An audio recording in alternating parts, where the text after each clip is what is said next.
This episode of Accelerate is brought to you in part by Discover.org. Looking to close 4 times as many deals in half the time? Discover.org's industry-leading, human-verified sales intelligence gives you all of the data and insights like direct dials, org charts, planned projects, verified emails, and executive moves you need to stop wasting time on research and spend more time talking to the right decision-maker with the right message at the right time. Their team of 250-plus sales researchers do all the work so that you don't have to. 2,500 companies are already using Discover.org to win more deals. So check them out at www.discoverorg.com. That's www.discoverorg.com.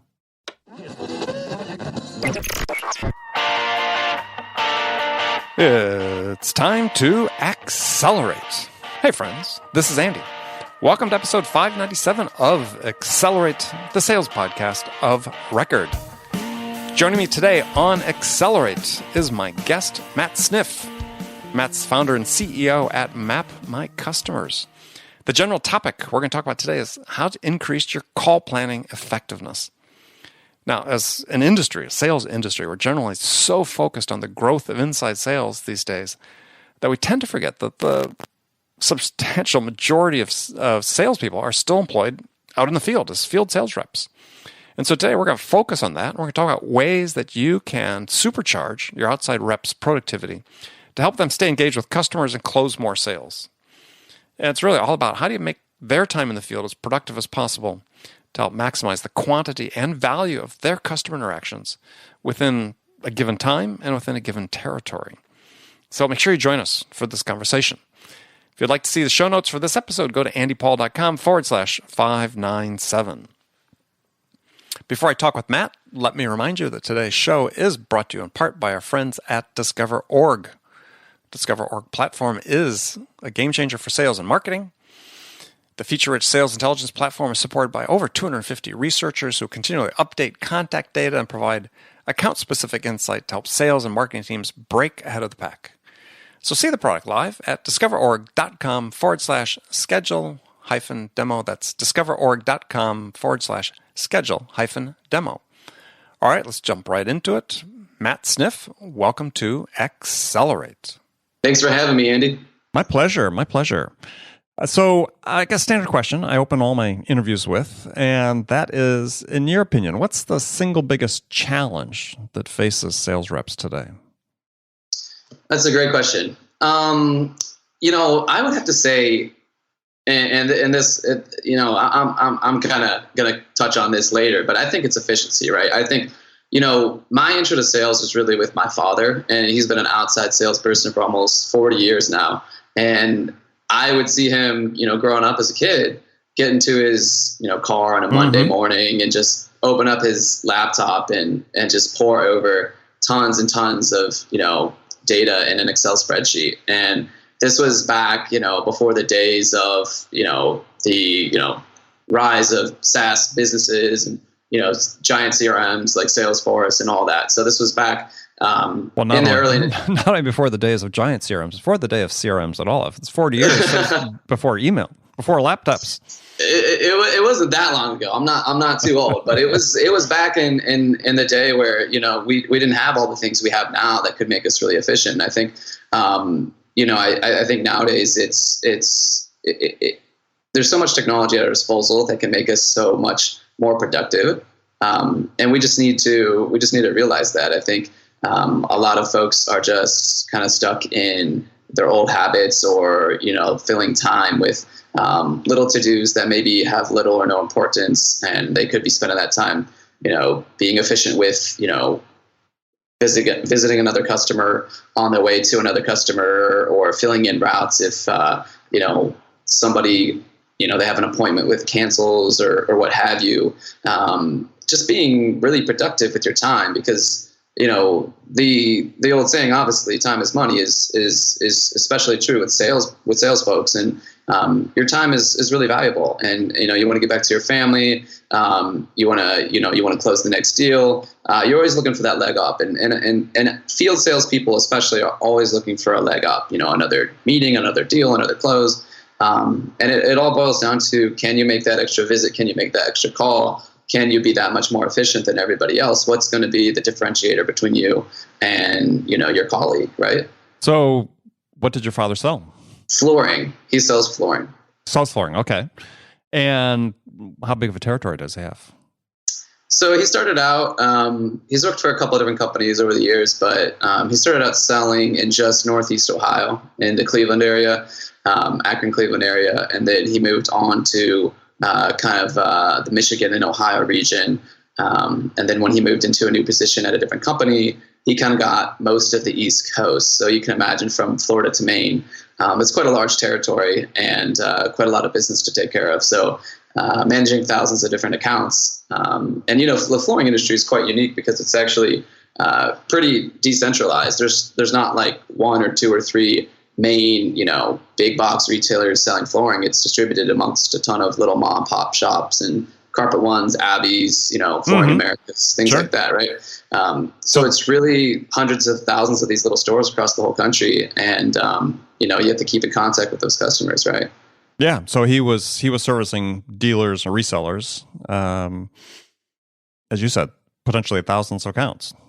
Exactly. He's visiting every little shop and making sure they knew about his product and they knew how to sell it and they knew how to show it off. And eventually he, now he's a distribution manager and he manages just several, larger accounts, but still pops in and has to manage those reps that visit all those little accounts, right? So, yeah, I think it would surprise a lot of people that are listening to the show that if you're in the Bay Area, if you're in Silicon Valley, you tend to think that, wow, there aren't such thing as field sales reps. Everybody must have gone inside. But the fact is that the vast majority of sales reps that are selling today are still field sales reps or a hybrid of some sort, right?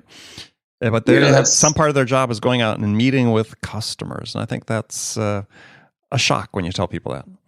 Yeah, no, having recently come back from the Bay Area, Andy, I still connect with friends and colleagues out there, and I hear about the latest and greatest, whether it be through Facebook groups or just through my friends, and there's some of my marketing buddies, they're talking about these new movements, and one of them was called and he was trying to really sell me on this one, H to H or human to human, right? He's like, we all have to be about H to H in our marketing messaging, right? And I'm just looking at him like, you aren't from the East Coast, are you? Yeah. Well, and that's so funny, right? I'd written a article a few weeks ago that was all about, this brand new sales tactic that exists, which is actually leave the office and go meet your customers. Especially in the SaaS business and places like that where it rarely happens. So tell us about your customer, because your company, because your company is all about field sales.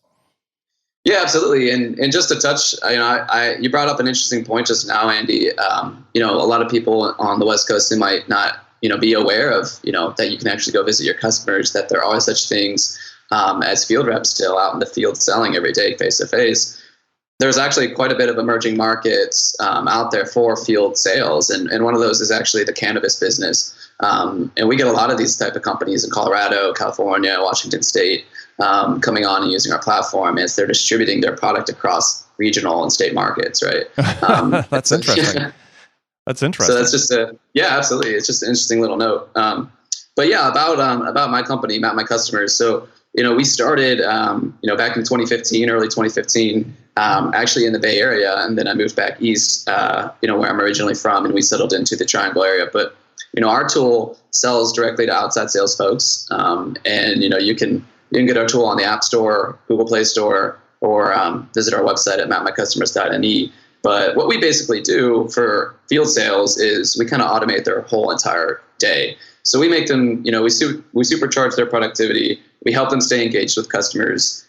We help them close more business. We help them, just basically never lose that business ever again. So that's kind of what we're focused on. So, what was the impetus to start the company? I mean, you were pretty freshly new out of school.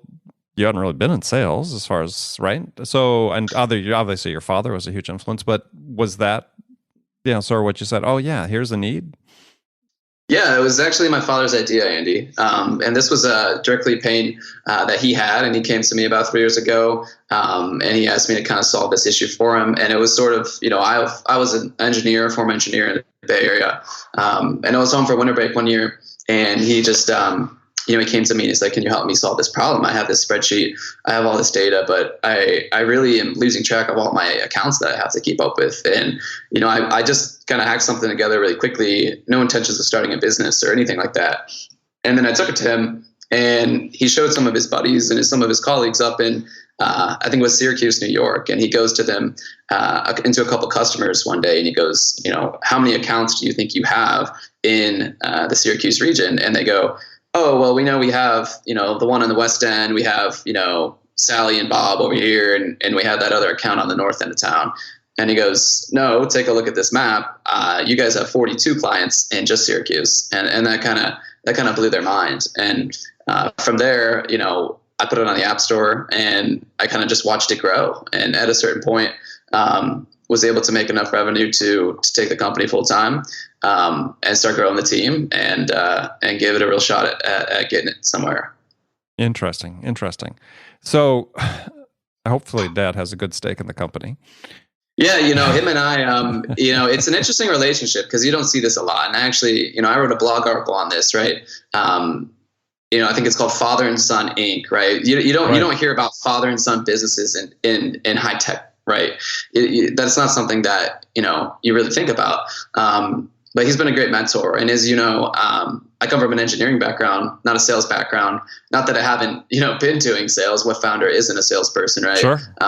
But I've just had that hunger. I've been doing startups for about 7 years, ever since I got into college, and I love every aspect of running a startup company. It's absolutely sort of my lifeblood, right? So for me, there's nothing more special than to be able to share some of the success with my dad, and to get his mentorship on the sales end, and to grow this with him, Andy.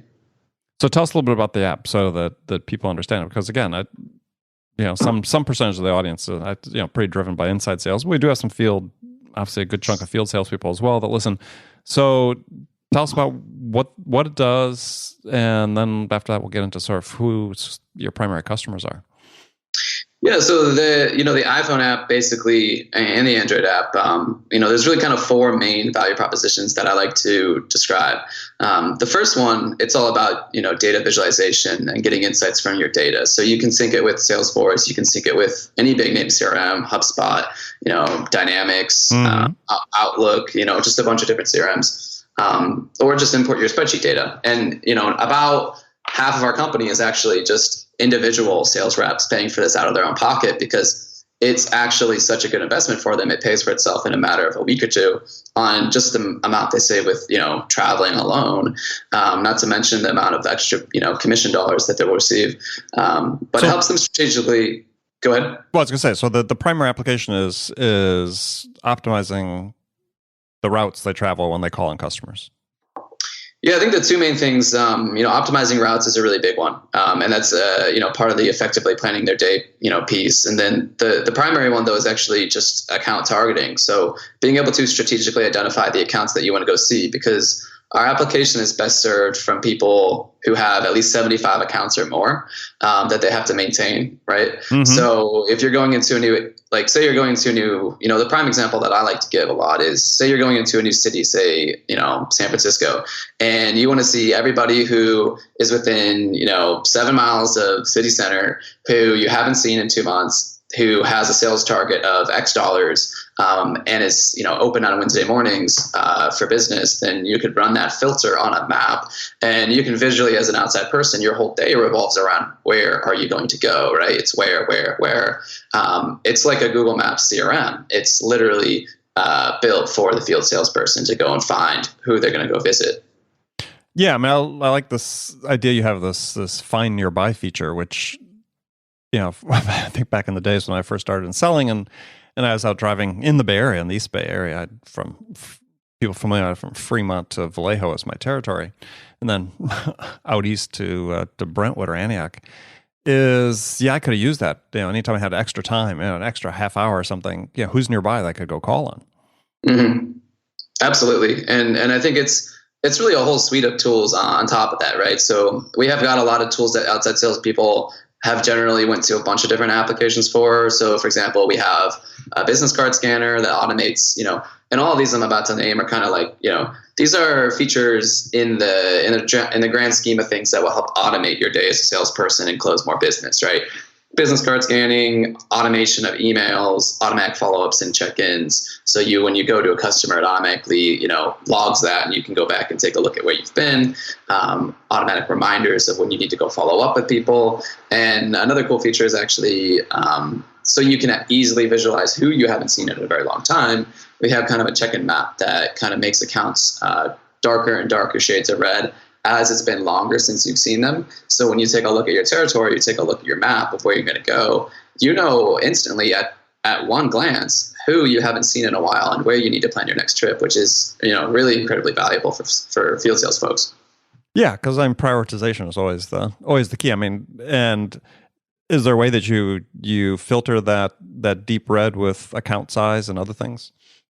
Yeah, you can apply filters on top of it, everything like that, right? And that's the really cool part is the kind of the simplicity of the tool, but also how robust it can be.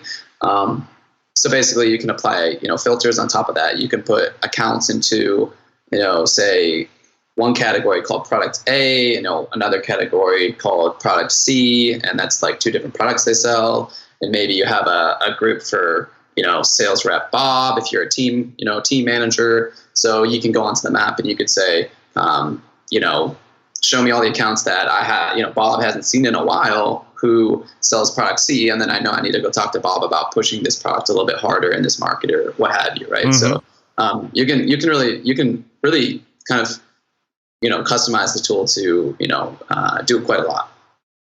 So your ideal client profile is what from a company standpoint? It's anybody who, has a sales team, and really we try to focus on sales teams. And we built a lot of, and spent a lot of time building features basically simply for teams, allowing them to easily share their data, set access rights on their data, kind of track locations, track if reps have been to places, so they can automatically log in and see that they've been to 10 customers in this area or that area, right? So the ideal client might be somebody who has a sales team of at least 10 folks, and each of those sales reps has at least 75 accounts or more. And I'm not going to name a specific industry per se, but I can say that industries that have gone really well for us are sort of pharmaceutical sales, right? Medical mm-hmm. device sales, and any sort of commodity like, we've got some users from, places like Mary Kay, right? They sell cosmetics, commodities, door to door, that kind of thing. And then another big industry would be just general IT. And there's actually a lot of folks in IT selling, in the field, going business to business, value-added resellers, folks like that, right? So those are sort of the kind of clients that we see come onto our platform. Yeah, I think any company that has like a business like your father works in that has resellers, it could be retailers, could be, as you said, value-added resellers, any sort of channel partners that they have to manage. And you have to go out and touch these people, then it seems like sort of an ideal product to help, as that, optimize your day. Absolutely. And, it helps. We've had clients say, this is the single biggest advantage they have in their day. You help me increase the number of demos I do by, 100% in literally just opening this tool and using it for the first time for the first week. And in some industries, that's incredibly impactful. Just getting one more demo or one more face-to-face meeting or, what have you. It's all about margins. And, that's kind of what we are, best at helping them do is be super efficient and productive and get the most out of their workday. So what are you hearing from your customers in terms of feeling a pressure to bring more sales in-house and inside as opposed to maintaining field teams? I mean, are they committed to staying outside, or what are you sort of seeing with your customers? I think they see going outside and selling in the field is sort of necessary, right? I mean, I think they bundle it with a hybrid approach of some inside, some outside. Sure. And I think what the interesting part is, our tool actually can serve a little bit on the inside, but more on maybe sort of just the planning side of things. Like We have some marketers using our tool, but for the most part, it's most interesting for field sales people, obviously, when the routing comes into effect and when you're planning your routes and, planning sort of your schedule and everything like that. But, we get a lot of people who do, spend a lot of their time outdoors, but they use our tool on the inside sort of to like do all the reporting, right, and all that. So some folks use it. We have other tools like a lead funnel and everything like that that can sync back and forth with your CRM if you're using one. So they can still get a lot out of the tool through some of the sort of more robust charting and reporting that we offer. But for the most part, we do get a lot of startups using the tool, and like I mentioned, some emerging markets where you have to go out into the field and distribute and sell your product, and there's almost no other way to do it. So I think that's kind of one of the cool things about sales in general, and why sales is such an interesting industry. I think it'll be one of the very last industries that will be automated, right? If you think about it's just kind of mind-boggling how hard it would be to replace human to human interaction. And I think, like we talked about at the very beginning of the segment here, Andy, in the Valley, they're starting to kind of like a fashion trend would come back, right? Like they're starting to come back and thinking, oh well, how do we differentiate when everyone's super zoned in on perfecting inside sales, and they're like, well, let's go outside. Nobody's tried that yet, right? So well, but it's true, and that's I think I told you that's what I'd written about recently, is that it's a huge differentiator if you actually go out and meet somebody. I mean, especially in a sale with any sort of complexity and any sort of lifetime contract value that's measured in tens of thousands of dollars, is one trip can spell a huge difference. And I think who in their right mind who's a good salesperson would say, if you had a client that's 100 seats or like any sizable amount and an enterprise, that you wouldn't go and take them out to lunch. I mean, obviously you would go and take that client out to lunch, but they don't. And it's incredible that they don't. But that's what I'm saying. It's you build that rapport with that customer, and it's almost it's almost incredible that that we're at that point, right? In kind of today's selling climate. Well, and decisions are made on the thinnest of differences between companies. And I asked this question when I speak to groups in public and so on. I said, so tell me how much you won by. What was your margin of victory? Are you 1% better, 5% better, 10% better on the deal you won? And the fact is, no one knows, right? You can't quantify that, but you have to assume that. And there's been some research done by this, by actually some professors that published an article a few years ago in the Harvard Business Review, is that your assumption has to be that it's like 1 or 2%, and that those differences between you, since all the products are so commoditized these days so quickly, is those intangible things like getting out and meeting someone. That could be the 1%. Well, I mean, think about what sales is, right? I mean, I was always fascinated by sales. When people ask me what my father did when I was a little kid, I would just be like, oh, he talks on the phone for a living, right? Like, I had no idea what he did, right?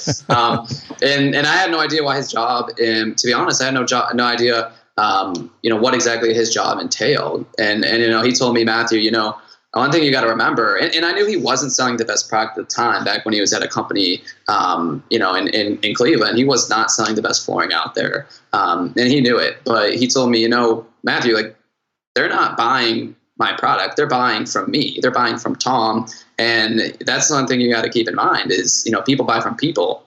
And I think when you talk about nowadays, everybody's so analytical. I'm obviously very analytical myself as an engineer. When you talk about scoring, my marketing leads, for example, you give points when someone visits your site, when someone opens your email, blah, blah, blah. Right? Why would you not, when you take a look at how you're going to score a sales lead, like, why would you not incorporate, a physical touch point, right? Like that is probably, the grading for that is probably worth more than, almost anything else. Right. So, if things are like literally like 1 or 2% margins, right. So it's definitely a differentiator. Like you said, I absolutely agree with that. Yeah. I think it's, as you said, it's perhaps becoming a fad, a trend, but it's something people really need to be mindful of. The people that are always in the field are probably laughing as they hear this, but because they understand what a difference it makes.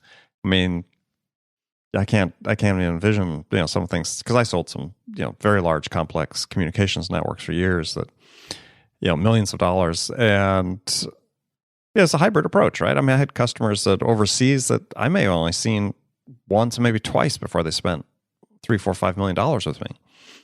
But I couldn't have gotten it done without those face-to-face meetings. I mean, solution selling is one of the harder, obviously things to automate. And I think that's what makes sales such an interesting industry.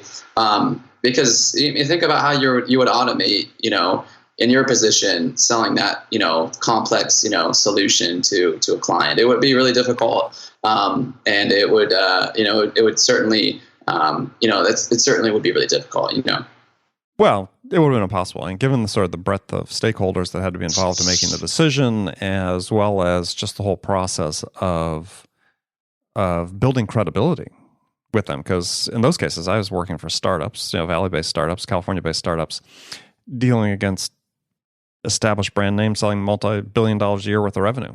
And so how did we differentiate ourselves? It required a lot of relationship building, which some amount could take place over the phone, but to really cement it and to really ask the tough questions, you had to do it in person. I mean, absolutely. And, it's interesting that we talk about, outside sales and sort of the reemergence of outside sales because, our company, where most of our sales are inside, right? I mean, we're selling a software product. So, but now as we get in close bigger clients, it's, we're absolutely, you got to believe that we're out in the field and we're taking, customers to lunch and we're building that rapport with them. And it's a really important thing. And that's also why I mentioned at the beginning of the show about, follow-ups is because, for us, it's also about, cold calling, right? And I think cold calling is something that's not so much so dead either. I think that's something that's absolutely necessary. When I take a look at, others in the space, I see there's, a large focus on inbound leads, and absolutely, 99% of our leads today are pretty much inbound leads, right? And that's great. But we have to we can't just rely on what's coming inbound to us. We have to, especially for our market, I think it's more of, we have a bit of education to do, right? Like you and I are talking about this right now. There's some education as to why you even need to be out in the field nowadays. So when we have to do that, we have to really think about, how we're going to do that. And I think, that's going to take an outbound effort. So, well, also in your case, you're actually targeting specific accounts. So, yeah, I mean, you can use some automation on targeted accounts, obviously the whole account-based selling approach. But yeah, sometimes you pick up the phone, just call somebody. Absolutely. I mean, and account-based stuff can work really well. And it's not, as a startup, we don't have all the resources in the world. And there's nothing better than just, old school determination and grit and old school, prospecting and just picking up the phone and getting any speck of information on a customer that you can from, LinkedIn, Google, Hoovers, what have you, right? And just going out and picking up the phone. Hoovers, there's a blast from the past. Oh, yeah. I mean, again, not to date myself necessarily, but I remember using the printed Hoovers to try to find prospects. Oh, wow. Yeah, just to give you a sense of when I got started. Back when it was really hard. So, okay. Well, so let's just finish up. So how do you see what you're doing evolving? I mean, how do you see sort of the future of Map My Customers going in terms of the app that you're selling and the customers you support? Yeah, absolutely. So, as far as where we focused our efforts, it's really on being, kind of automating all field sales, right? Being that really efficient, efficiency, that outside sales efficiency tool for teams. And I think we see ourselves building, obviously, kind of more of a Teams product and building into, more of a custom, set of solutions for teams and involving, I think involving a lot more data science into it, right? Providing some unique things around insights into cadences with, what kind of, not providing recommendations as much as, I guess you could call them recommendations, but not telling salespeople how to sell, but, at least giving them kind of like, okay, based on the data, this is the cadence or this is the temporal distribution that works for when you, what has worked in the past based on what's closed in your funnel, right? This is when you should be calling, visiting. This is, this is how someone else has closed based on their distribution of meetings, calls, visits, blah, blah, blah. And kind of, crunching all that data. And, we have 90% of our users actually not syncing with an outside CRM and actually using our platform as their kind of like simpler CRM system, right? So thus we can do a lot more interesting things, and we can provide them with a lot more insight into their data than just this is who you should go visit. More so like this is how you should kind of, think about, or this is, constructing your sales process or your sales follow-ups. Based on what you've done in the past, based on what others on your team have done, and just thinking about unique ways to kind of, push the ball forward with that stuff. And I think, our solution today is a very basic, fundamental need for salespeople. How do you plan your day? And how do you know who to visit and when to visit them, right? And I think moving forward, that won't change. It'll just become a little bit better with, more insights as this product evolves into sort of, how you've sold in the past and maybe suggestions on how you should sell in the future, right? Yeah. Yeah, very cool. Yeah, I mean, selling is pretty simple. It's not easy. In fact, it's very hard, but it is simple. And as you said, organize your day, organize your route, master the basics, follow up, and I've sort of reduced sales to four key things that if you master, you can succeed. And it's just execute the fundamentals, and you'll have a good chance of success. Absolutely. I think technology plays an important role in automating a lot of the mundane tasks salespeople have. Follow-ups, routing to customers, emails, things like that. And there's a lot of great tools nowadays: Slack, Boomerang, Hunter.io, Lucify, tools like this that help prospect, help make you more efficient at all the things you do every day, including Map My Customers. And I think that's absolutely stuff that we have to embrace. But I think when it comes back down to it, why is stuff like, outside sales, why are people talking about this again? Why are we sitting here talking about this? It's because it's back to those fundamentals, right? And that's, it seems like that's the case in a lot of things in life, right? So. Yeah. Well, yeah, the fundamentals always, master the fundamentals, and that's most of what you need to do. All right. Well, Matt, thank you very much for joining us. Tell folks how they can find out more about Map My Customers and connect with you. Yeah, thanks, Andy. Thanks for having me.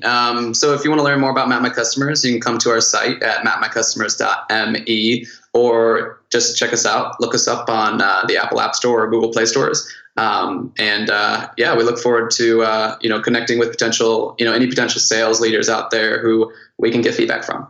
Okay, excellent. Well, again, thanks. And friends, thank you for spending this time with us today. Make sure you come back, join us next time for another great episode of Accelerate. Until then, if you get a chance, make sure you subscribe to this podcast on iTunes or whatever application you use to listen to podcasts, and leave us a review. We'd really appreciate it. So thanks again for joining me. Until next time, this is Andy Paul. Good selling, everyone.